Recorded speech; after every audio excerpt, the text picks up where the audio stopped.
Hey, what's up guys? So in this video, we will see how to change the fingerprint animation on the Vivo Y200.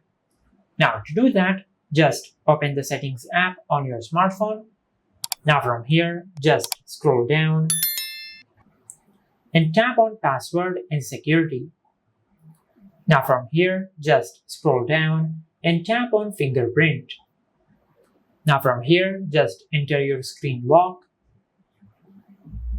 Now from here, just tap on Start Enrollment to enroll your fingerprint.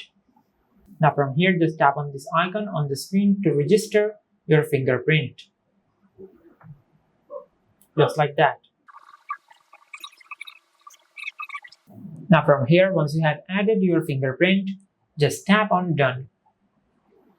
Now once you have done that, you will see this screen.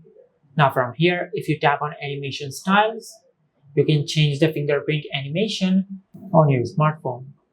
Now from here, as you can see, there are many fingerprint animations on your smartphone. Now as you can see, as I change the style of the animation is changing on the preview. Just like that.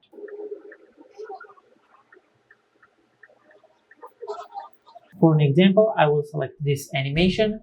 Now once you select the fingerprint animation you like, just tap on Apply. Now once you have done that, now from here, if you go to the lock screen, now from here, if you tap on this icon over here, as you can see, the fingerprint animation has changed. Just like that. And also you can select any other animation. Just tap on fingerprint. Now from here, just enter your screen lock. Now from here, just tap on Animation Styles. Now from here, let's select this animation. Now from here, just tap on Apply. Now from here, let's go to the lock screen. Now from here, as you can see, the fingerprint animation has changed. Just like that. And this is how you can change the fingerprint animation on the Vivo Y200. If you found this video helpful, please like the video and subscribe to our channel and hit the bell icon to get notified when we upload a new video.